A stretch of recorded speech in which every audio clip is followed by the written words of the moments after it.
কুষ্টিয়ায় বিএনপির দুর্গ ভেঙে জামায়াত প্রার্থীদের জয় জয়কার। 4টি আসনের মধ্যে 3টিতেই জয় পেয়েছে জামায়াতের প্রার্থীরা, আর মাত্র এক আসনে জয় পেয়েছে বিএনপির প্রার্থী।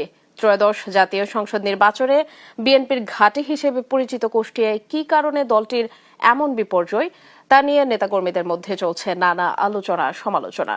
তারা বলছেন, অভ্যন্তরীণ কোন্দল ও সমন্বয়হীনতার কারণেই এমন শোচনীয় পরাজয় হয়েছে বিএনপির প্রার্থীদের। কুষ্টিয়া থেকে নাহিদ হাসান তিতাসের রিপোর্ট।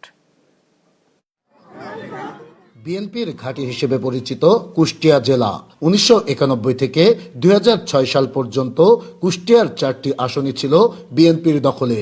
তবে ত্রয়োদশ জাতীয় সংসদ নির্বাচনে দলটির সেই দুর্গ ভেঙে 4টি আসনের 3টিতেই জয় পেয়েছে জামায়াতের প্রার্থীরা। মাত্র একটি আসনে জয় পেয়েছে তাদের প্রার্থী।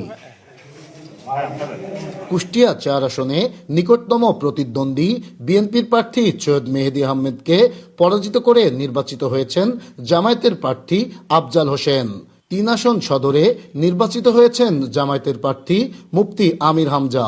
2 আসনে নির্বাচিত হয়েছেন জামায়াতের প্রার্থী আব্দুল গফুর। শুধুমাত্র কুষ্টিয়া 1 আসনে নিকটতম প্রতিদ্বন্দ্বী জামায়াতের প্রার্থী বেলাল উদ্দিনকে পরাজিত করে নির্বাচিত হয়েছেন বিএনপির প্রার্থী রেজা আহমেদ বাচ্চু। দলটির এমন বিপর্যয় নিয়ে নেতাকর্মীদের মধ্যে চলছে নানা আলোচনা সমালোচনা। যারা জেলা বিএনপির কমিটিতে আছেন বর্তমানে, সেই কমিটি যারা নেতৃত্ব দিয়েছেন তারা বিএনপির নেতাকর্মী যারা ত্যাগী পরীক্ষিত, জেল জুলুম নির্যাতিত, তাদেরকে অবমূল্যায়ন করেছে। যারা বিগত 17 বছরে কোনো হামলা মামলা শিকার নেই, তারা ঘরে বসেছিল, আওয়ামী লীগের সাথে আতাত করে চলেছে, তাদেরকে দিয়েই মূলত কমিটি করা হয়েছে। নেতাকর্মীরা বলছেন, দীর্ঘদিনের অভ্যন্তরীণ কোন্দল আর সমন্বয়হীনতার কারণেই এমন শোচনীয় পরাজয় হয়েছে।